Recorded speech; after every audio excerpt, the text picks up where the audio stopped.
প্রিয় দর্শক, আপনাদের সবাইকে আমন্ত্রণ জানাচ্ছি আনোয়ার ইস্পাত নিউজ আওয়ার এক্সট্রা দেখার জন্য। আপনারা আজকে কথা বলবো, আপনারা জানেন যে রোববার রাতের কোনো এক সময়, সম্ভবত রাতের কোনো এক সময়, সিলেটের শাহজালাল বিজ্ঞান ও প্রযুক্তি বিশ্ববিদ্যালয়ের এক ছাত্র সাইফুর রহমান প্রতীক তিনি আত্মহত্যা করেছেন। তার সিলেটের একটি বাসা থেকে তার লাশ উদ্ধার করা হয়েছে এবং সেটি জানাজানি হয়েছে সোমবার বিকেলে গিয়ে পুলিশ তার লাশ উদ্ধার করেছে।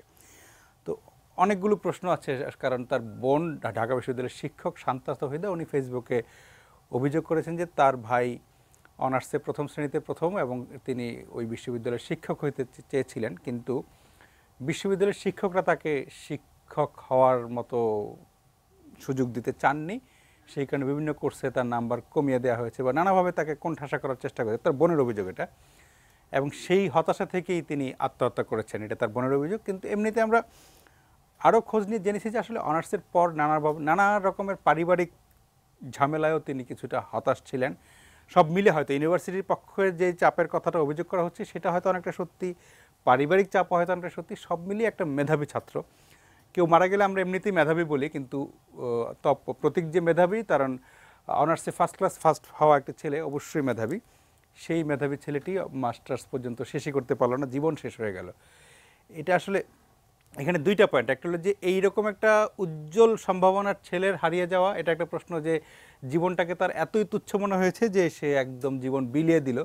আর একটা প্রশ্ন হলো যে এই যে শিক্ষক নিয়োগ নিয়ে আমরা যে বিভিন্ন সময়ে দেশের পাবলিক বিশ্ববিদ্যালয়গুলোতে শিক্ষক নিয়োগ নিয়ে নানা রকমের অভিযোগের কথা আমি বিভিন্ন সময় আমরা শুনি, কিন্তু যে এক ধরনের ব্যক্তিগত পছন্দ অপছন্দ, রাজনৈতিক আনুগত্য, অনেক সময় বলা হয় যে শিক্ষক নিয়োগ দেওয়া হয় না, আসলে নিয়োগ দেওয়া হয় ভোটার, এরকম অভিযোগও শুনি। তারপরে কাউকে ফার্স্ট ক্লাস ফার্স্ট বানানো হয়, কাউকে ফার্স্ট ক্লাস সেকেন্ড করে দেওয়া হয়। মানে একটা স্বাভাবিক প্রক্রিয়ায় ফলাফল হওয়ার যে বিষয়টা, সেখানে আমরা যখন শুনি যে অমুক বানিয়ে দেওয়া হলো, তার মানে কিছু না কিছু একটা ঘটনা ঘটানো হয়েছে। মেয়েদের ফার্স্ট ক্লাস ফার্স্ট হওয়া বা শিক্ষক হওয়ার ক্ষেত্রে নানা রকমের কথা শোনা যায়, যে এই কথাগুলো আসলে খুব ভালো লাগে না আমাদের শুনতে।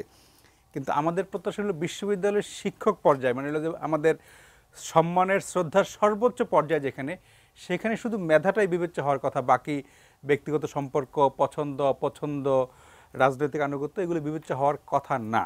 কিন্তু সেখানে দেখি যে নানা রকমের বিচ্যুতির ঘটনা ঘটে, যেটা আমাদের আসলে খুব ব্যথিত করে। আমি কথা না বাড়াই, আমরা এই বিষয়গুলো নিয়ে আজকে কথা বলবো। আমরা দুজন শিক্ষককে আমন্ত্রণ জানিয়েছি, তাদের কাছ থেকেই শুনবো আসলে শিক্ষকদের ভেতরে যে কি মানে বিচ্যুতি কোথায়, অবক্ষয় কোথায়, নৈতিকতার মানটা কোথায়, সেটা তাদের কাছ থেকে শুনবো আমরা।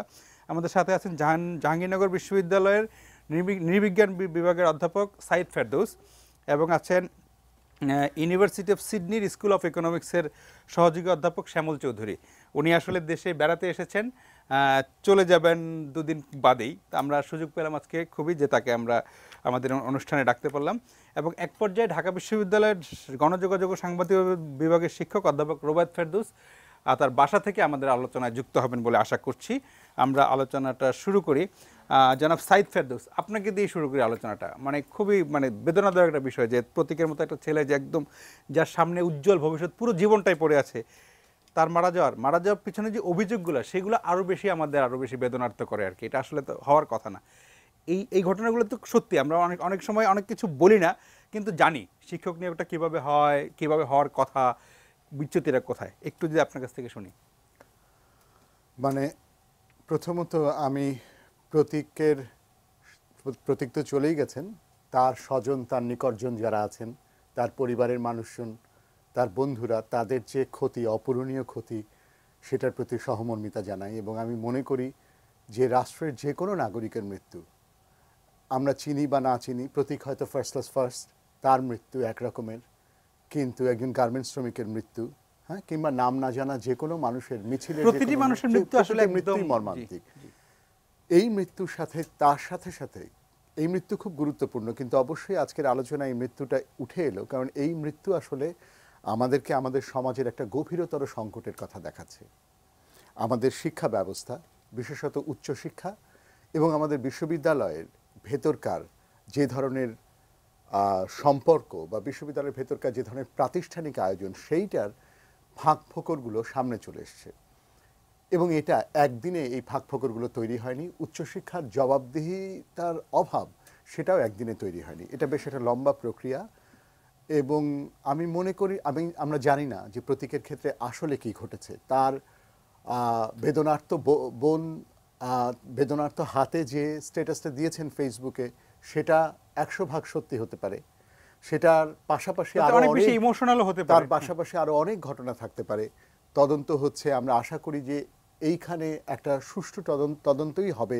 লোক দেখানো একটা তদন্ত হবে না, মানুষের ইমোশনকে প্রশমিত করার একটা তদন্ত হবে না, প্রকৃত তদন্ত হবে, সেটাই আমরা আশা করি।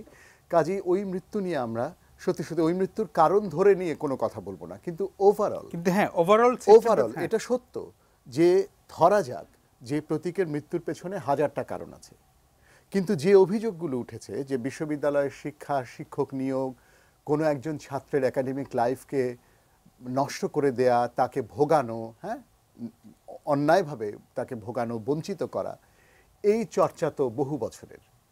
দুযুগ আগে আমি যখন বিশ্ববিদ্যালয়ে জয়েন করি কিংবা শ্যামল যখন জয়েন করেন, তখনও বিভাগের গুডবুকে যদি আপনি না থাকতে পারেন তখন বিশ্ববিদ্যালয়ে ঢুকতে পারবেন না। তো এই বাস্তবতাগুলো কিন্তু ছিল, কিন্তু তার মধ্যেও একভাবে এক ধরনের চেক অ্যান্ড ব্যালেন্সের ব্যবস্থা রাখাটা জরুরি ছিল বা জরুরি। এখন যেরকম জোরে সোরে প্রায় সবাই বলছেন, মানুষজন বলছেন, বিশ্ববিদ্যালয়ের ভেতরের মানুষজন বলছেন, এমনকি ছাত্রছাত্রীরা বলছেন, বলছে মিডিয়া, যে ভোটার নিয়োগ চলছে। কতটা এই দলান্ধতা, দলীয় আনুগত্য বিশ্ববিদ্যালয়কে কি পর্যায়ে গ্রাস করে নিলে বিশ্ববিদ্যালয়ের শিক্ষক নিয়োগ প্রক্রিয়া এবং একজন ভুল শিক্ষক নিয়োগ হওয়া, একজন অযোগ্য শিক্ষক নিয়োগ হওয়ার যে আমি ঠিক অযোগ্য বলছি না, কিন্তু তার চেয়ে মানে যার যোগ্য একদম হওয়ারই কথা, নিশ্চয়ই, মানে যিনি নিয়োগ পাচ্ছেন তিনি যে একদম থার্ড ক্লাস পাও নিয়োগ পাচ্ছেন তা না। যার ফার্স্ট ক্লাস ফার্স্ট হওয়ার কথা ছিল সে হয়তো থার্ড হয়ে গেছে, যার থার্ড হওয়ার কথা ছিল সে হয়তো ফার্স্ট হয়ে গেছে। আমি অযোগ্য বলছি না, কিন্তু যার নিয়োগ পাওয়া উচিত ছিল, মানে যিনি যোগ্যতম তিনিই পাওয়ার কথা ছিল, সেটা হচ্ছে না। মানে ওখানে তো সুযোগটা সীমিতই, একটা দুটো পদেই তো বিজ্ঞাপন পদ হয়, থাকে, জি। ফলে সবচাইতে যোগ্যকে না দেয়া মানেই হচ্ছে আপনি তুলনামূলকভাবে যোগ্যতা কম যার তাকে দিলেন। এখন এবং আপনি যেটা বলছেন, ধরুন থার্ড ক্লাস দেয়া হয় না, কিন্তু মাত্র কিছুদিন আগেও আপনি যে বিশ্ববিদ্যালয়টার কথা বলছেন, সেই বিশ্ববিদ্যালয়ে কয়েক টার্ম আগে একজন ভাইস চ্যান্সেলর ছিলেন যিনি অনার্সে 22nd হয়েছিলেন বা এরকম কিছু একটা হয়েছিলেন, হ্যাঁ, সেকেন্ড ক্লাস 22nd হয়েছিলেন, তিনি ওই বিশ্ববিদ্যালয়ের ভাইস চ্যান্সেলর ছিলেন। দীর্ঘদিন ধরে নানা বিশ্ববিদ্যালয়ে শিক্ষক নিয়োগের হালটা এরকম জায়গায় এসছে যে টপারদেরকে বঞ্চিত করা হয়েছে, কখনো কখনো বলা হয়েছে যে টপার তৈরি করা হচ্ছে, রেজাল্ট ম্যানুফ্যাকচার করা হচ্ছে। এই প্রক্রিয়াগুলো টিকে আছে কেননা দীর্ঘদিন ধরে একটা জবাবদিহিতা অভাব উচ্চশিক্ষার পর্যায়ে রয়েছে, বিশ্ববিদ্যালয় পর্যায়ে রয়েছে। আমি মনে করি এটা হচ্ছে সেই মুহূর্ত, একটা ঘটনা ঘটে যাওয়ার পর আমরা সবাই সচেতন হই, আমরা ঘুরে তাকাই, আসলে সচেতন হয়তো হইও না, এই মুহূর্তে আমরা উচ্চকিত, এই মুহূর্তে আমরা এটা নিয়ে কথা বলছি, দুদিন পরে সত্যি আমরা প্রতীকের কথা তো ভুলে যাবই। এই অনিয়মগুলো যেমন যতদিন আমাদের গা সওয়া হয়েছিল, এই অনিয়মগুলো তেমনই গা সওয়া হয়ে আমাদের সমাজে টিকে থাকবে। আমি মনে করি উচ্চশিক্ষা নিয়ে আমাদের থিঙ্ক ট্যাঙ্কদের, রাষ্ট্রের থিঙ্ক ট্যাঙ্কদের কোনো মাথা ব্যথা নেই, উচ্চশিক্ষা নিয়ে কোনো সুনির্দিষ্ট পরিকল্পনা নেই। বিশ্ববিদ্যালয়, আমি আপনাকে একটা ছোট্ট এক্সাম্পল দিলে পরিষ্কার হয়ে যাবে। আমি যখন 2 যুগ আগে শিক্ষকতায় জয়েন করি, তখন ক্লাসে আমি যেই শ্রেণীটাকে পেতাম সেই শ্রেণী ছিল শহুরে মধ্যবিত্ত, মূলত গ্রাম থেকে আসতো অল্প একটা সংখ্যা। এখন কিন্তু গ্রামীণ মধ্যবিত্ত থেকে একটা বিশাল অংশ আসছে। তারা আমাদের ম্যাট্রিক এবং এসএসসি এবং এইচএসসি দুর্বল পরীক্ষা পদ্ধতির কারণে ওই একদম গঠনমূলক বাক্য গঠন করতে না শিখেও অনেক সিজিপিএ পেয়ে আসছে। এই ছাত্র বা ছাত্রী, তার জীবনের একমাত্র আকাঙ্ক্ষা হচ্ছে বিসিএস দেওয়া এবং একটা ভালো চাকরি এবং তার সামাজিক উল্লম্ফনকে নিশ্চিত করা। তাকে লিখতে শেখানো, তাকে পড়তে শেখানো নিয়ে বিশ্ববিদ্যালয়ের ভাবা উচিত। আমাদের কোনো একটা বিশ্ববিদ্যালয়ের নীতি নির্ধারকদেরকে আমরা সত্যি সত্যি এগুলো নিয়ে বিচলিত হতে দেখি না, ভাবি না। শিক্ষক নিয়োগ প্রক্রিয়া যে সীমাহীন দুর্নীতি, সরাসরি দলের ইনফ্লুয়েন্স আছে। আপনি যদি আমার দল না করেন আমি আপনাকে নেব না, নিয়োগ দেব না। সরাসরি ব্যক্তিগত পছন্দ অপছন্দের ব্যাপার আছে। তার আগে সেই অনুযায়ী বছরের পর বছর তো এরকমও হয়েছে যে বিভাগের সবচাইতে মেধাবী ছাত্রছাত্রীদেরকে শিক্ষকরা বলে দিচ্ছেন যে শোনো, এইটা দুনিয়ার শেষ কথা না, এখানকার রেজাল্টই সব কথা না, তোমার যোগ্যতা থাকলে তুমি অন্য জায়গায় ভালো করবে। This is a crime. তার যোগ্যতা থাকলে তার এখানেই ভালো করার কথা, তার যোগ্যতা থাকলে এখানেই তার নিয়োগ পাওয়ার কথা। সে এখানে ভালো করছে না তার মানেই তো এইখানে। আমি মনে করি পরীক্ষা পদ্ধতির স্বচ্ছতা নিয়ে আমাদের ভাবতে হবে। পরীক্ষা পদ্ধতিতে কোনো রকম জবাবদিহিতা নেই। বাইরে আপনি পরীক্ষা দেওয়ার পরে, শ্যামলরা আরও ভালো বলতে পারবেন, বাইরে পরীক্ষা দেওয়ার পরে এই নাম্বারটা ঝুলিয়ে দেওয়া হয়। ছাত্র বা ছাত্রী এই নাম্বার নিয়ে প্রয়োজন মতো কথা বলতে পারে, অসন্তুষ্ট হলে আনুষ্ঠানিকভাবে কমপ্লেইন করতে পারে। আমাদের বিশ্ববিদ্যালয়গুলোতে আমরা 2 এক্সামিনার সিস্টেম রেখেছি, পরীক্ষক অন্তঃপরীক্ষক, কিন্তু এই 2 এক্সামিনার সিস্টেমের মধ্যে দিয়ে একটা লুকোছাপার মধ্যে দিয়ে সীমাহীন দুর্নীতি চালিয়ে যাওয়া সম্ভব। আমি মনে করি এই ধরনের পরীক্ষা পদ্ধতি নিয়ে পুনর্ভাবনা দেওয়াটা অত্যন্ত জরুরি। তো আমার মনে হয় যে এটা একটা সুযোগ, একভাবে বলতে গেলে প্রতীকের মৃত্যুটা মানে আমাদের জন্য- আলোচনাটা যদি ছড়ায় তাহলে মানে অনেক বেশি আলো পড়বে অন্ধকারে আর কি। হ্যাঁ একদম। আমি মনে করি যে একটা হচ্ছে পুরো উচ্চশিক্ষার সংস্কৃতি, পুরো উচ্চশিক্ষার আয়োজন এবং বিশ্ববিদ্যালয় সেখানে জবাবদিহিতা তৈরি করা। শিক্ষকদের রাজনীতিতে এই যে ভোটার নিয়োগের কথাটা আমরা বলছি, একদম অন্ধের মতো মনে হয় 12 মাসে 13 পার্বণ। শিক্ষক রাজনীতির উৎসাহ দেখলে যে শিক্ষকদেরকে আর কখনো দেখা যায় না, নির্বাচনের সময় তাদেরকে একেবারে সবচেয়ে পার্টিকুলারভাবে বিশ্ববিদ্যালয়ে আসতে দেখা যায়। বিশ্ববিদ্যালয়ে এত নির্বাচনের কি দরকার? ডিন হচ্ছে একটা একাডেমিক লিডারশিপের পোস্ট বাংলাদেশে, ডিন কোনো অ্যাডমিনিস্ট্রেটিভ পোস্ট না। এই একাডেমিক লিডারদেরকে আমাদের ভোট দিয়ে নির্বাচিত করতে হবে কেন? আমরা বিশ্ববিদ্যালয়গুলোকে এই ভোটাভুটির জায়গাতে নিয়ে গেছি এবং এই নিয়ে যাওয়ার পরিণাম কোনোভাবেই ভালো হচ্ছে না। একটা হচ্ছে রাষ্ট্রের ইনফ্লুয়েন্স, একটা হচ্ছে ক্ষমতাসীন সরকারের ইনফ্লুয়েন্স, একটা হচ্ছে বিশ্ববিদ্যালয়ের শিক্ষকদের নিজেদের ব্যক্তিগত গোষ্ঠীগত স্বার্থের চাওয়া পাওয়ার ব্যাপার।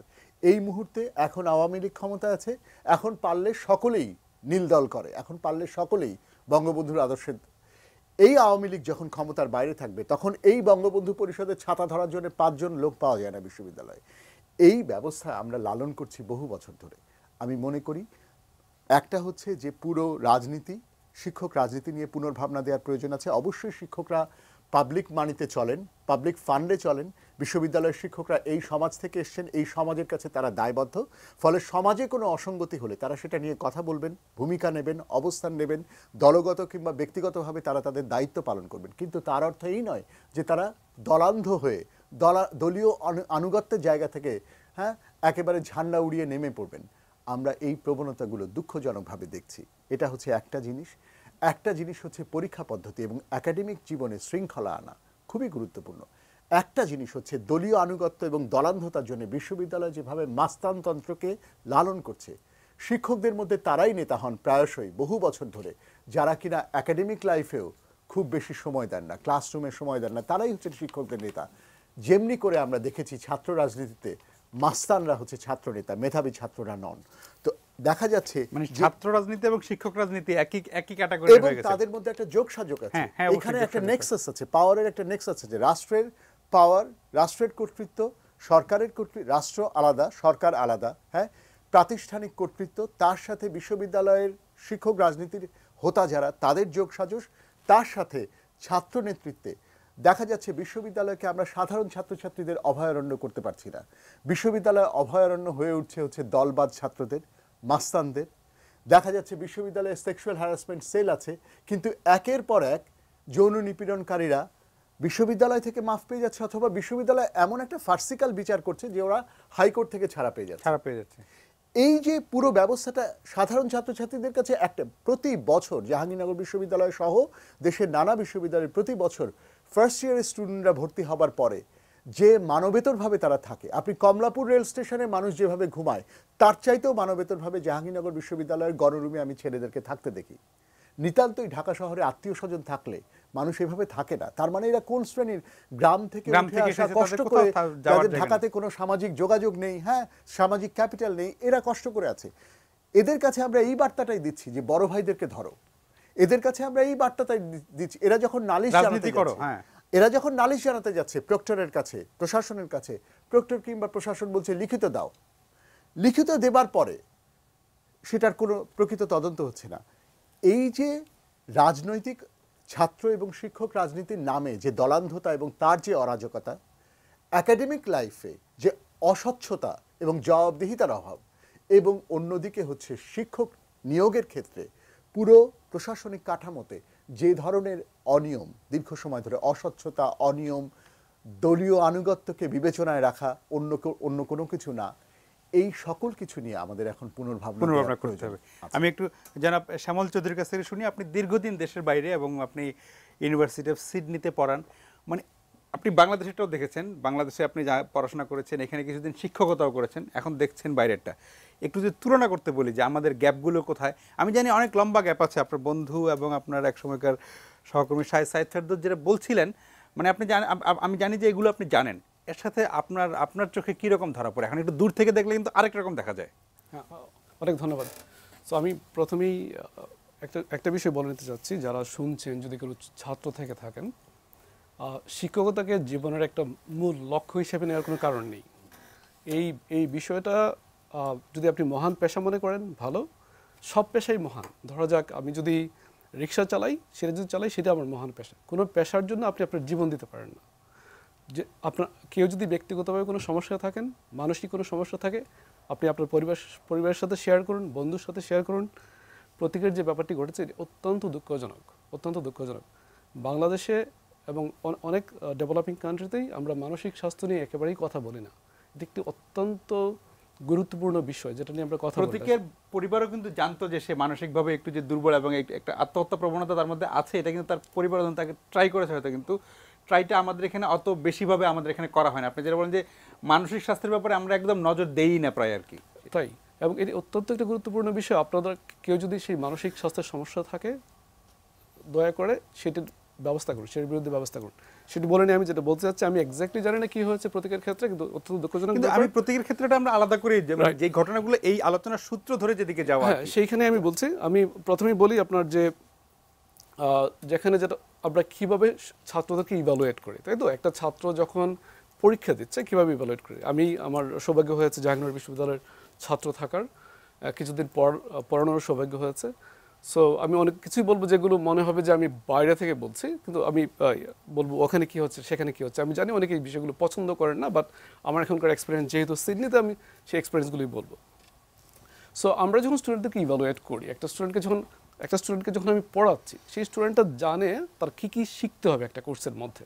আমি জানি একটা স্টুডেন্ট কী কী পড়তে হবে, কী কী তার পরীক্ষা আসবে সেটা সে জানে, কী কী আমি পড়াচ্ছি সেটা সে জানে, কী কী গুণাবলীগুলো অর্জন করতে হবে একটা ডিগ্রিতে, একটা কোর্সে, সেটা ওয়েল ডিফাইন্ড। প্রতিটা কোর্সে সেটা লেখা আছে, কি বই পড়তে হবে, কি বই পড়তে হবে না।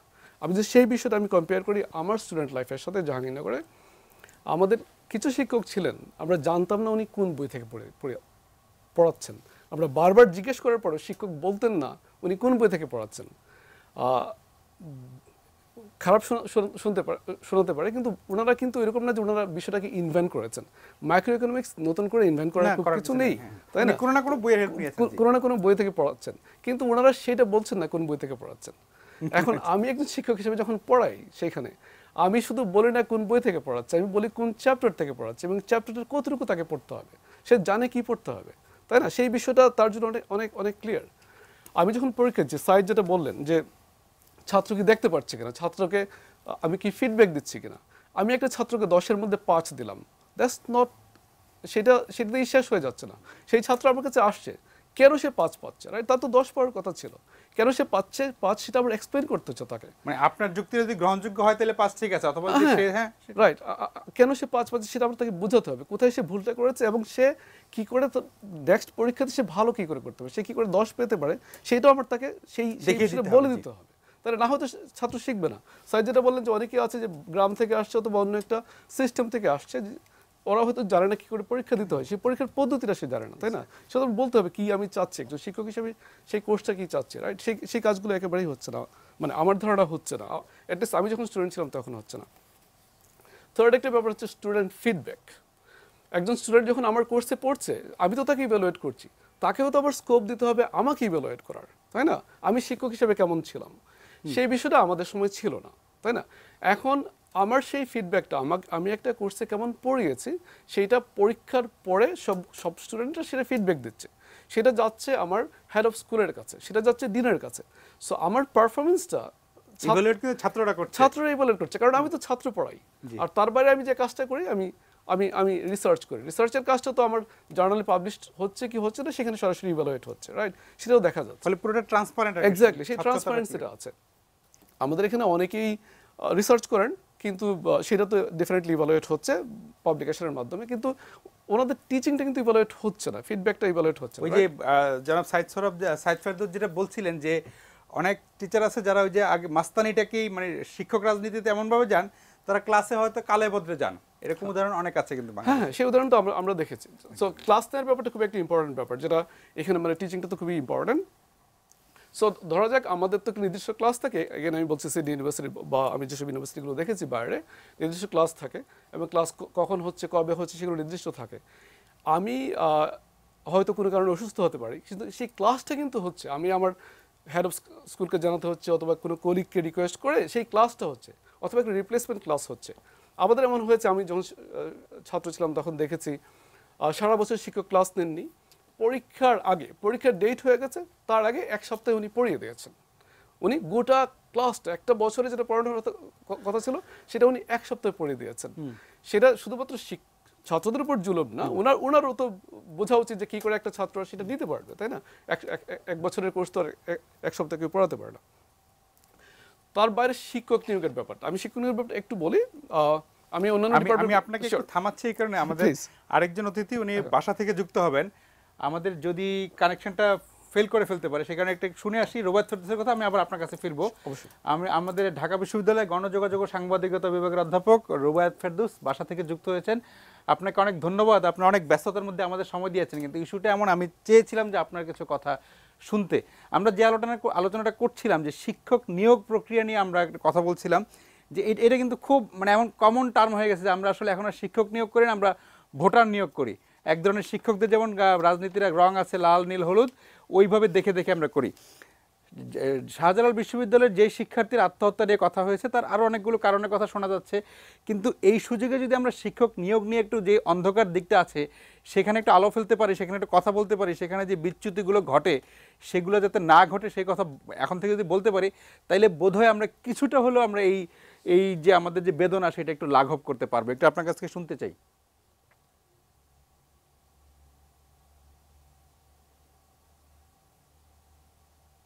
জি না, আজকে যে ঘটনাটি ঘটেছে যে শাহজালাল বিশ্ববিদ্যালয়ে যে প্রতীকের মৃত্যু হয়েছে, ওর নামটাই আমাকে খুব কষ্ট দিচ্ছে যে এরকম অসংখ্য প্রতীক কিন্তু ভেতরে ভেতরে মৃত্যুবরণ করছে।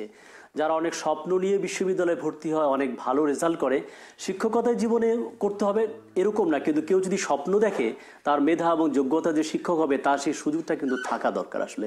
কিন্তু আমরা দেখেছি যেটা বলা হয়েছে যে শিক্ষকের নামে এখানে আসলে নির্বাচনের সময় ভোট করা হয়, এবং আমরা বলি যে বিশ্ববিদ্যালয়ের স্লোগান থাকে যে জ্ঞানই হচ্ছে ক্ষমতা, কিন্তু আমরা দেখি শিক্ষক নেতা যারা হন তারা জ্ঞানকে ক্ষমতায় আসলে রূপান্তরিত করতে পারেন না, না পেরে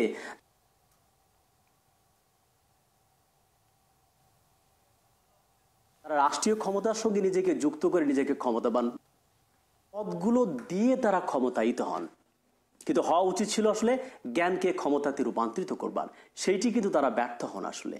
এবং যে কারণেই যে প্রতীকের মৃত্যুর কথা বলা হয়েছে, আমরা দেখেছি যে বিশ্ববিদ্যালয়ের শিক্ষকদের, আমি সবাইকে বলবো না, কতিপয় শিক্ষক এরকম আছেন তারা ছাত্র কোন রাজনৈতিক দলের কিংবা মতাদর্শের বিশ্বাস করে এবং তাকে প্রশ্রয় দেন, সেই অনুযায়ী তাকে নাম্বার দেন, খাতায় তার মার্কিং করেন, থার্ড ইয়ার থেকে শুরু করে নিয়োগ পর্যন্ত কিন্তু লেগে থাকেন, এরকম দেখেছি। এটা কোনো কোনো ক্ষেত্রে দলীয় আদর্শের ক্ষেত্রে হতে পারে, কোনো কোনো ক্ষেত্রে আরো ছোট জায়গা যে এলাকা হতে পারে, তার এলাকায় এই ছাত্রটির বাড়ি কিনা সেইটাও কিন্তু হতে পারে। আরেকটি হতে পারে দলীয় কিংবা এলাকার বাইরেও ব্যক্তিগতভাবে ওই ছাত্র কিংবা ছাত্রীটি তার কতটা অনুগত কিংবা আনুগত্য করে সেই অনুযায়ী কিন্তু এখানে জায়গাটা তোলা হচ্ছে। আমি যখন শিক্ষক, আমি কিন্তু বিচারকের ভূমিকা থাকি, আমি যখন নাম্বারটি দিব ছাত্রের রাজনীতি কি, তার এলাকা কোথায়, আনুগত্য কোথায়, সেটা আমার দেখবার জায়গার কথা না। এবং বিশ্ববিদ্যালয়ে আমরা বলি একটা জ্ঞানের অহংকারের জায়গা, যে শিক্ষক একজন সিনিয়র স্কলার আর ছাত্র একজন জুনিয়র স্কলার। এবং বিশ্ববিদ্যালয় শুরু হয় না দিয়ে আমি তোমার সঙ্গে দ্বিমত করি, আমি তোমার সঙ্গে ভিন্নমত করি। কিন্তু বাংলাদেশের কোনো বিশ্ববিদ্যালয়ে এই যে পাঠদানের যে একটা জায়গা, যেখানে একটা মুক্ত নিয়ে ভয়হীন ভাবে ছাত্ররা ডিবেট করবে, ডিসকোর্স করবে, তাদের মতামত জানাবে, শিক্ষকের সঙ্গে দ্বিমত করবে, দাসত্বের জায়গা, আনুগত্যের জায়গা, আর যাই হোক জ্ঞানের চর্চা কিন্তু সম্ভব না। এবং তারই ভিক্টিম কিন্তু এই প্রতীকদেরকে হয়েছে শাহজালাল বিশ্ববিদ্যালয়। আমি তাকে বলি শেক্সপিয়ারের ট্র্যাজেডির নায়ক যারা হচ্ছে মরে যে বেঁচে যায়, আর গ্রিক ট্র্যাজেডির নায়ক যারা হয়েছে, কিন্তু প্রতিদিন কিন্তু গ্রিক ট্র্যাজেডি বিষয়ে আসলে মরছে এই কতিপয় শিক্ষক তাদের দলীয় আনুগত্য আধিপত্যের কারণে তারা শিকার হচ্ছে। এই জন্য বলা হচ্ছে যে মেধার যদি সব জায়গায় থাকে, যে একটা মেরিট মেরিটোক্রেসি থাকবে, যে মেধার জয় হবে, যে এখানে আমার আমরা সংযুক্ত একটু বারবার ডিস্টার্ব হচ্ছে, আমরা একটা বিরতি নেই, বিরতির পরে আবার আলোচনায় ফিরবো, তখন আবার রোবায়েত ফেরদৌসের কাছেও যাবো এবং আমাদের অতিথিদের কথা শুনবো।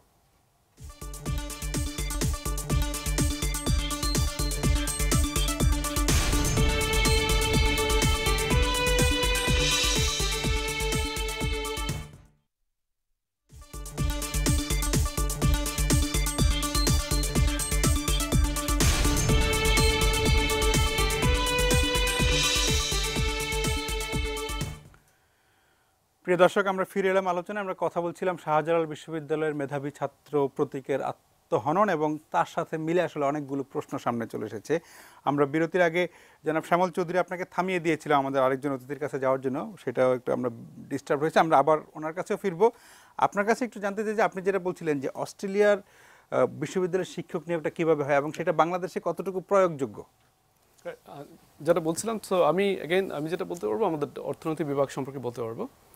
অর্থনৈতিক বিভাগ শুধু অস্ট্রেলিয়াতে না, সাধারণত আমি যেটুকু জানি, ধরেন নর্থ আমেরিকান সিস্টেম অথবা ইউকের সিস্টেমে অথবা এই ধরনের ইউনিভার্সিটি যেগুলো আছে, ইভেন চায়নাতে এখন যেটা হচ্ছে যে আমরা আমাদের নিজেদের ছাত্র হায়ার করি না, একেবারেই হায়ার করি না।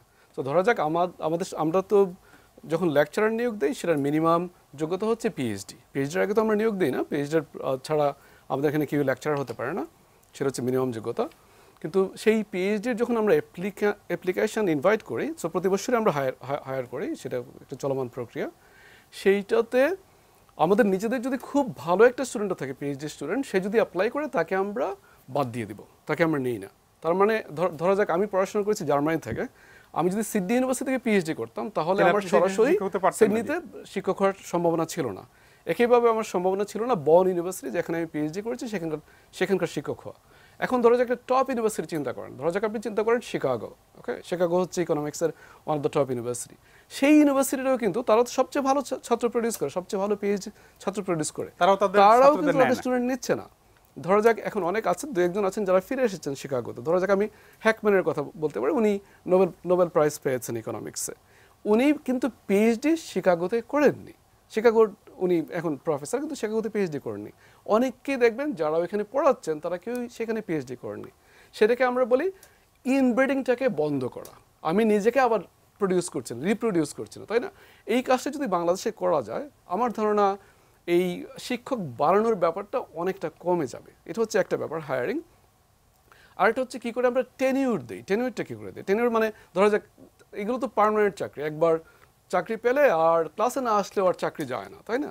তো সেই বিষয়টা নিয়ে ভাবা উচিত, আমরা টেনিউরটা কখন দিব এবং কীভাবে দেব। একবার শিক্ষক নিয়োগ হয়ে গেলেন, কোনো কারণে অন্য একজন শিক্ষককে ধরে আর সেটা লাইফ টাইম জব হয়ে যায়।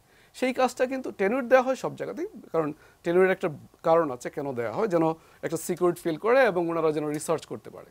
কিন্তু সেইটার আগে একটা দীর্ঘ প্রসেসের মধ্যে দিয়ে যেতে হয়, যাতে ইভালুয়েট করা হয় উনি টেনিউর পাওয়ার যোগ্য কিনা। সেই কাজটা নর্থ আমেরিকাতে প্রায় 8 থেকে 9 বছর লাগে। একজনকে অ্যাসিস্ট্যান্ট প্রফেসর হিসেবে নিয়োগ দেওয়ার পরে 9টা বছর তাকে দেখা হয় সে কী প্রডিউস করছে এবং কীরকম টিচিং হচ্ছে। সো এই দুইটা বিষয় দেখে তারপর একটা এক্সটার্নাল কমিটি এবং একটা ইন্টারনাল কমিটি মিলে তাকে টেনিউর দেয়। সো এই দুইটা প্রসেস মিলে হায়ারিংটা কাকে করছি আমরা এবং কীভাবে টেনিউর দিচ্ছি, এইটাকে যদি একটু মডিফাই করা যায়, আমার ধারণা আমরা অনেক দূর যেতে পারবো। জি, আমরা আবার একটু যদি রোবায়েত ফেরদৌসের কাছে যাই, আমরা বিরতির আগে তার কথা শুনছিলাম, ভালোই শুনতে পেয়েছি। শেষ দিকে অল্প একটু যখন ডিস্টার্ব হচ্ছে তখন আমরা বেরিয়ে গেছি। আমরা যে আবার মানে যে আলোচনাটা আমরা করছিলাম, যে বিচ্যুতিগুলো আছে, আপনি বলছিলেন ঢাকা বিশ্ববিদ্যালয়, সব বিশ্ববিদ্যালয় হলো জ্ঞানের সর্বোচ্চ জায়গা, যেখানে আমরা সেখানে নৈতিকতার সর্বোচ্চ মান আশা করবো। সেখানে এই ব্যক্তিগত পছন্দ অপছন্দ, রাজনৈতিক আনুগত্য, এলাকার মানুষ কিনা, ব্যক্তিগতভাবে পছন্দ করি কিনা, এগুলো তো আসলে ওই জায়গায় বিচারকের জায়গায় বসে শিক্ষকের উচ্চ নৈতিক মানের কাছে আমরা প্রত্যাশা করার কথা না। এই বিচ্যুতিগুলো কিভাবে দূর করা সম্ভব, বা শিক্ষক নিয়োগের আরও কোনো মানে প্রক্রিয়াটা আরও স্বচ্ছ করার জন্য কি করা যেতে পারে, মানে এই জায়গা থেকে আমরা বেরোতে পারি কিভাবে?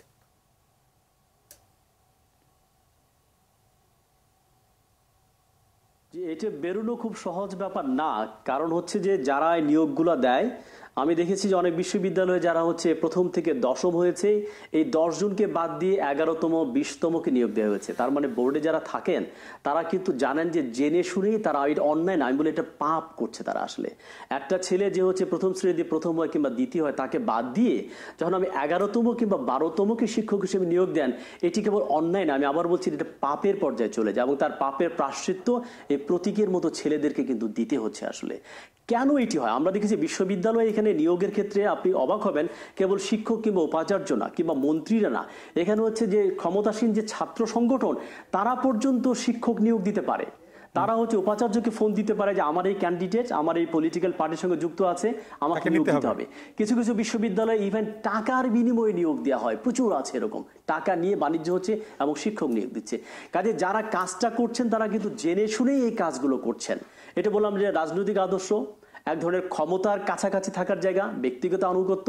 আমার এলাকা অনেক বিশ্ববিদ্যালয় আমি দেখেছি যেগুলো ঢাকার বাইরে, ওই এলাকায় ওই ছাত্র কিংবা ছাত্রীদের বাড়ি কিনা, তাহলে তো বিশ্ববিদ্যালয় হলো না, বিশ্ববিদ্যালয় শব্দটার সঙ্গে তো মিললো না, এটা আঞ্চলিক বিদ্যালয়ের পর্যায়ে চলে গেছে। কাজে সেই জায়গা থেকে বেরোতে হলে আমার যেটা মনে হয় যে এরকম আমরা বলি যে পেট্রিয়ার্কি মানে হচ্ছে পুরুষতন্ত্র, যে হচ্ছে নারীর সমস্ত স্পেসগুলোকে খেয়ে ফেলতে চায়, এটা হচ্ছে একটা পার্টি আর কি। বাংলাদেশের যে পার্টি আর কি মানে পার্টিতন্ত্র কিংবা দলতন্ত্র, এই পার্টি বাংলাদেশের সমস্ত স্পেসগুলোকে খেয়ে ফেলতে চায়। এখানে শিক্ষক থেকে শুরু করে মোহাম্মদপুরে ভাঙ্গারি লীগ পর্যন্ত আছে, জাতীয়তাবাদী তাঁতি দল আছে, তারপর আওয়ামী সাপুরে দল আছে, এই যে বিএনপি কে আওয়ামী লীগের প্রধান রাজনৈতিক দলগুলো সমস্ত জায়গাগুলোকে তাদের আওতায় কিংবা দখলে না আনতে পারলে তারা তৃপ্ত হতে পারে না। কাজে এই রাজনীতি যদি ঠিক না হয়, এই দলীয় আধিপত্যের বাইরে থেকে বিশ্ববিদ্যালয় যে মুক্ত চিন্তার জায়গা, না বলার জায়গা, জ্ঞানের একটা সার্বভৌম জায়গা, সেই জায়গাটা যদি নিশ্চিত না করা হয়, জ্ঞানের চর্চা হবে না, শিক্ষক নিয়োগ হবে না, এখানে দলদাস তৈরি হবে এবং নিম্নমানের জ্ঞান এখানে তৈরি হবে এবং এর মধ্য দিয়ে প্রতীকের মতো হাজারো ছেলেমেয়ের জীবনকে আমরা শিক্ষকরা দায়ী হব তাদের জীবনগুলোকে নষ্ট করে দেওয়ার জন্য। জি, রোবায়েত ফেরদৌস, আপনাকে অনেক ধন্যবাদ। আপনি অনেক ব্যস্ততার মধ্যে আমাদেরকে অনেক সময় দিয়েছেন এবং খুবই ভালো, মানে একদম আসল সংকটের মূল জায়গাটাতে আপনি কিছুটা আলো ফেলতে পেরেছেন। আমরা জানি যে একদিনে বদলে দেওয়া সম্ভব না হয়তো, কিন্তু অল্প অল্প করে আস্তে আস্তে আমরা যদি চেষ্টা করি নিশ্চয়ই কোনো না কোনো একদিন আমরা একটু বদল আনতে পারবো। আমরা আরেকটা বিরতিতে যাই, বিরতির পরে আমি শুরুতেই সাইদ ফেরদৌসের কথা শুনছিলাম, আবার ওনার কাছে আবার ফিরবো বিরতির পরে।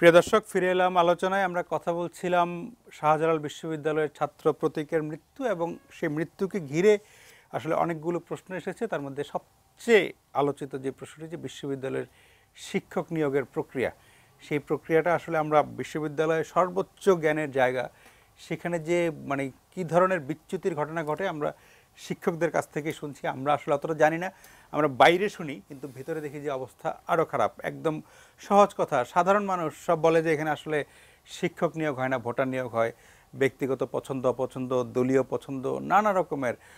মানে রুবায়েত ফেরদৌস বলছিলেন যে টাকা নিয়ে নিয়োগ দেওয়া, ছাত্রনেতাদের ফোনে ভিসি শিক্ষকদের নিয়োগ দিয়েছেন, এমন অনেক অবিশ্বাস্য সব ঘটনা ঘটে শিক্ষক নিয়োগের ক্ষেত্রে। এবং যার একটা ছোট্ট উদাহরণ হয়ে থাকলো প্রতীক, এবং হয়তো প্রতীকের এই মৃত্যু নিয়ে হয়তো এই যে আলোচনাটা শুরু হয়েছে, সেই আলোচনাটা যদি আরও অনেক দূর যায়, তাইলে হয়তো এই জায়গাতে কিছু না কিছু চেঞ্জ হয়তো আসতেও পারে। আমরা জনাব সাইদ ফেরদৌসের কাছে শুরু। আপনি একদম শুরুতে অনেকগুলো সমস্যার কথা বলছিলেন, কিন্তু সমস্যাগুলোতে থেকে তো একটা সমাধানের সূত্র বের করে কোথাও না কোথাও একটা তো ওয়ে বের করতে হবে। কারণ এইভাবে যেভাবে আসলে চলছে, আপনারা যেটা বলছেন বা শ্যামল চৌধুরী যেটা বলেন বা রোবায়েত ফেরদৌস যেটা বলেন, এই জিনিসগুলো যদি যেভাবে চলছে দিনের পর দিন চললে তো আসলে আমাদের অন্ধকারের দিকে যাত্রা হবে। আলোর দিকে যাত্রায় ফেরানোর কোনো উপায় আছে কিনা? উপায়গুলো কি? আচ্ছা, ধন্যবাদ আপনাকে। একটা হচ্ছে আমি আর একটা সমস্যার কথা, মানে যেটা শ্যামল বলতে শুরু করেছিল, সেটাকে আরেকটু ইলাবোরেট করব। শিক্ষক হিসেবে আমি সত্যিই লজ্জা পাই যখন আমি শুনি যে বছরে আমার 32টা ক্লাস অন্তত নেওয়ার কথা, 32টা ক্লাস নেওয়ার কথা, এ বাদে কন্ট্রাক্ট আওয়ার আমার 60 কন্ট্রাক্ট আওয়ার একটা কোর্সে, অথচ আমার সহকর্মী 5টা 7টা 8টা ক্লাসে কোর্স শেষ করছেন। আমার সহকর্মী 20 থেকে 25 মিনিটের ঊর্ধ্বে কোনো ক্লাসে নিচ্ছেন না এবং প্রত্যেক ক্লাসে প্রায় একই ধরনের কথা বলছেন, কোনো রেফারেন্স দিচ্ছেন না, হ্যাঁ, কোনো কিছু নির্দিষ্ট করে পড়াচ্ছেন না। শিক্ষকতাকে একেবারে ছেলে খেলা, ওই যে যেটাকে শ্যামল একটু আগে বললেন আর কি, যে চিরস্থায়ী বন্দোবস্ত, টেনিয়রশিপ, হ্যাঁ, একবার চিরস্থায়ী নিয়োগ পেলেন বন্দোবস্ত, তো একবার একদম নিয়োগ সারা পেয়ে গেলেন, সুতরাং চাকরিটা তো আর যাবে না, হ্যাঁ। এবং আমি রসিকতা করে একটা কথা প্রায় বলি যে দোলনা থেকে কবর পর্যন্ত শিক্ষকতা সিকিউর হয়ে গেল। ফলে দেখা যায় যে একবার এরকম নিয়োগ পেয়ে গেল, তার উচ্চশিক্ষার কোনো চেষ্টা নেই, নিজেকে তৈরি করার কোনো চেষ্টা নেই, বাইরে যাওয়ার কোনো চেষ্টা নেই, এখানে বসে বসে সারাদিন দলবাজি, হ্যাঁ ঠিক ছাত্র জীবনে বড় ভাইয়ের পিছনে ঘোরা, আর শিক্ষকতার জীবনে এসে নেতাদের পিছনে ঘোরা, মন্ত্রী এমপিদের সাথে ছবি তোলা, তাদের পিছনে পিছনে ঘোরা, এটা একটা অদ্ভুত প্রবণতা। এবং এইটা যেটা খুব দুঃখজনক, শ্যামল বললেন আমরা কোর্স আউটলাইন দেই না, হ্যাঁ, স্টুডেন্টদেরকে আমাদের কোর্সের আগে একটা কোর্স আউটলাইন দিতে কি লাগে, হ্যাঁ, যে 2 বছর হলো জয়েন করেছে সেই তো একটা কোর্স আউটলাইন তৈরি করে দিতে পারে যে আমি এতগুলো ক্লাস নেব, এই ক্লাসে এইটা পড়াবো, এই ক্লাসে এটা পড়াবো, কোর্স আউটলাইন উইথ রেফারেন্সেস আমরা দিয়ে দিতে পারি। আমরা মূল্যায়নের ক্রাইটেরিয়া, যেটা হতবাক করার মতো, যে একজন স্টুডেন্ট কী লিখলে কী পাবে, রসিকতা করে ছাত্রছাত্রী আমাদের কাছে যে বলে, যে তারা বলে যে আমরা জানি যে সাইজ স্যারের খাতায় কোন কোন শব্দ লিখলে নাম্বার পাওয়া যাবে। দিস ইজ ভেরি, কিন্তু এটা তো একটা স্ট্যান্ডার্ড থাকার কথা। দিস ইজ অ্যান আটার নিউসেন্স। এটা যদি হয়, মানে আমার তো শিক্ষক হিসেবে বলে দেওয়ার কথা যে এই আমি পড়িয়েছি, এইটাতে আমি এক্সপেক্ট করছি তুমি যদি এইভাবে লেখো, এই জিনিস লেখো, তাহলে তুমি এতর মধ্যে এত পাবে, এই হবে তোমার গ্রেড। তা যদি না বলি আর তারপরে যদি একজন গ্রেড খারাপ পায়, সেই গ্রেড খারাপ পাওয়ার দায়িত্ব শিক্ষকের উপর বর্তায়। আমরা সেই কাজগুলো কোনোভাবেই করি না। আমরা শিক্ষক হিসেবে যেটা করি না, আমরা ছাত্রদের প্রতি অবিচার করি, ক্লাস ঠিক মতো নেই না, জবাবদিহিতা নেই বলে আমরা পার পেয়ে যাই। তার চাইতেও খুব গুরুত্বপূর্ণ, পাবলিক বিশ্ববিদ্যালয়ের শিক্ষক হিসেবে, পাবলিকের টাকায় চলা প্রতিষ্ঠানের শিক্ষক হিসেবে আমরা সমাজ এবং রাষ্ট্রের প্রতি, জনমানুষের প্রতি আমাদের যে দায়িত্ব, সেই দায়িত্ব পালন করি না। রাষ্ট্রের সংকটের মুহূর্তে, সমাজের সংকটের মুহূর্তে আমাদের ভূমিকা নেবার কথা।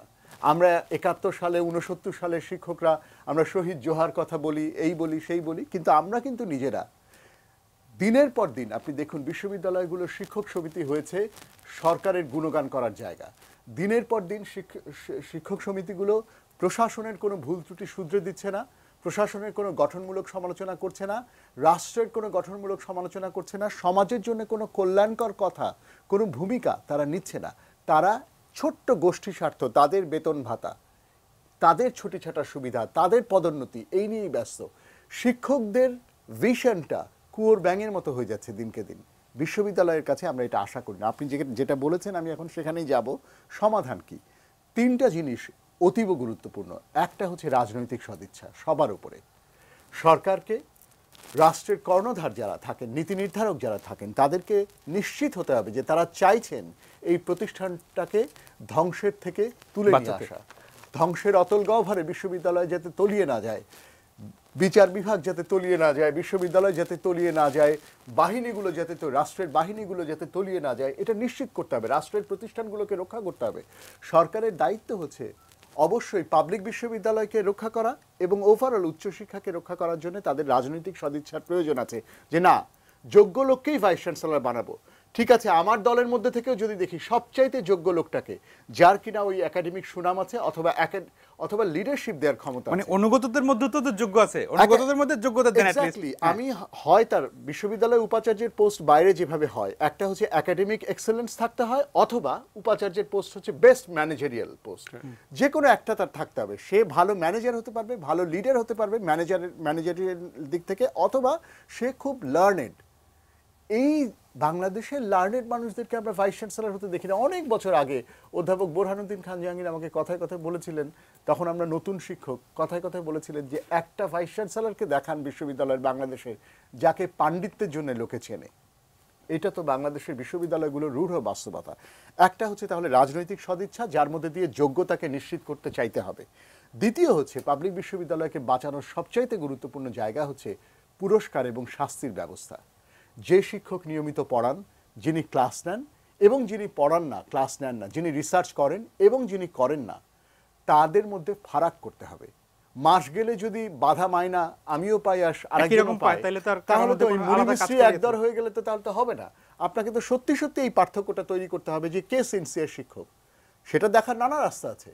আপনি তার রিসার্চ এবং পাবলিকেশন আছে। বাংলাদেশের পাবলিক বিশ্ববিদ্যালয়গুলোতে যেমন যে শ্যামল চৌধুরী বলছিলেন যে ছাত্ররা এক ধরনের ইভালুয়েট করে, ইভালুয়েশন কেমন পড়ান আপনি।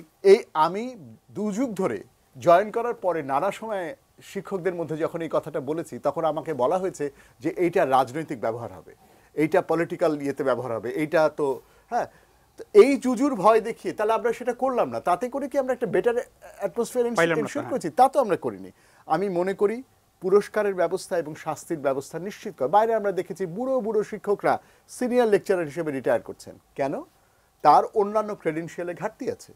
সেটা আমার এখানে তাকে বেতন দেন, তাকে টাইম স্কেল দেন, তাকে কত কত বেতন দিতে হয়, অনেক বছর সার্ভিস দিয়েছেন কিন্তু প্রফেসর করতে হবে, কিন্তু এমন তাকে কথা নেই। প্রফেসর করতে হবে, তাকে উপরে তুলে দিতে হবে, এইটা তো নিশ্চিত। এটা হচ্ছে আমি মনে করি পুরস্কার এবং শাস্তির ব্যবস্থা করা একটা গুরুত্বপূর্ণ জায়গা। আর একটা গুরুত্বপূর্ণ জায়গা যেটা না করাটা শিক্ষকদের প্রতিও খানিকটা অবিচার হবে। আমরা একতরফাভাবে শুধু শিক্ষকদেরকে দায়ী করলে হবে না।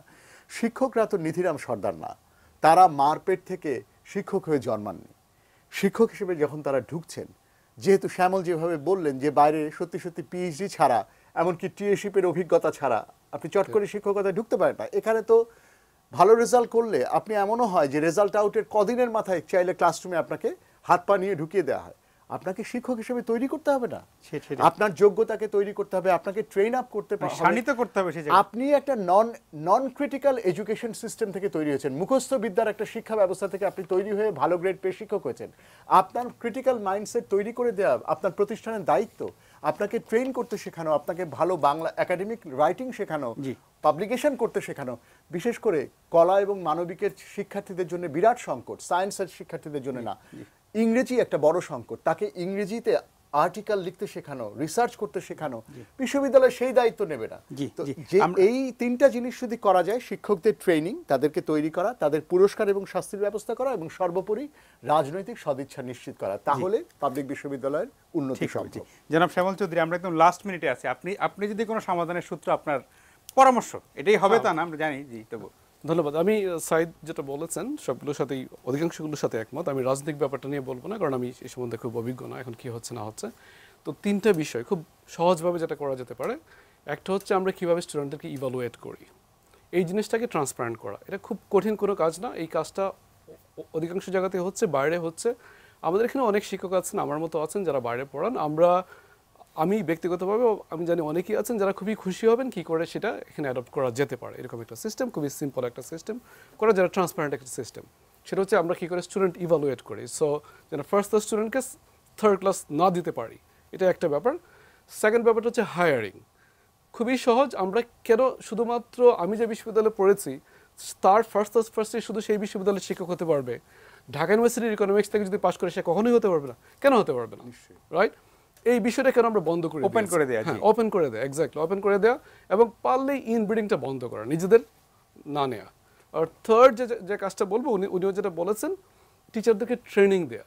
আমি যখন পিএইচডি করে পোস্টডক করে সিডনিতে গিয়েছি পড়ানোর জন্য, আমি সরাসরি পড়াতে পারিনি, আমাকে ট্রেনিংয়ের মধ্যে দিয়ে যেতে হয়। হ্যাঁ, ট্রেনিং দিতে হয়েছে, প্রত্যেককেই ট্রেনিং দিতে হয়। Teaching is a different thing. আমি তো সেই টিচিং এর ট্রেনিং পাইনি, আমি রিসার্চের ট্রেনিং পাই। আপনি জানেন, কিন্তু সেটা আপনি কতটা কিভাবে জানাতে পারেন, বিশ্ববিদ্যালয়ের শিক্ষাটা কিভাবে দিতে হয় সেটা আমাকে, এবং সেটা নিয়মিত হয়। প্রথম তো আমি শুরু করেছি, বাট প্রতি বছরই আবার সেই ট্রেনিংটা আবার আপগ্রেড হয়। সেই টিচিং এর লার্নিং সেটা হচ্ছে প্রতি বছরই হচ্ছে। সেই জিনিসগুলো খুব কঠিন কোনো কাজ না, কোনো ব্যয়বহুল কাজও না, সেগুলো করা সম্ভব। এবং আমার ধারণা আমাদের পাবলিক বিশ্ববিদ্যালয়গুলোতে করা সম্ভব। আর প্রাইভেট বিশ্ববিদ্যালয় একটা বড় ব্যাপার, তারা হয়তো কিছুটা করছে, অনেক জায়গায় হয়তো করছে, আমি ঠিক জানি না কি হচ্ছে। জি, আপনাদের অনেক ধন্যবাদ। প্রিয় দর্শক, আমরা খুবই একটা বেদনার থেকে শুরু করেছিলাম এবং খুব অন্ধকার অনেকগুলো জায়গায় একটু আলো ফেলার চেষ্টা করলাম। জানি যে একদিনের কথায়, একদিনের আলোচনায় সমস্যাগুলো শেষ হয়ে যাবে না, কিন্তু তবুও সমস্যাগুলো শেষ হওয়ার দরকার। কারণ আমাদের যেখানে জ্ঞানের চর্চা হবে সর্বোচ্চ পর্যায়ে, সেখানে আমরা একদমই নৈতিকতার সর্বোচ্চ মান আশা করব। সেখানে কোনো বিচ্যুতি আমরা দেখতে চাই না। নিশ্চয়ই যারা দেখছিলেন, যারা শুনছেন, এবং যারা নীতি নির্ধারক, নতুন শিক্ষামন্ত্রী এসেছেন, শিক্ষা উপমন্ত্রী এসেছেন, তারা নিশ্চয়ই বিষয়গুলো ভাববেন এবং কিভাবে আমাদের উচ্চশিক্ষার মান আরও উচ্চে নিয়ে যাওয়া যায় সেই বিষয়টি নিশ্চিত করবেন। আপনারা সবাই ভালো থাকবেন।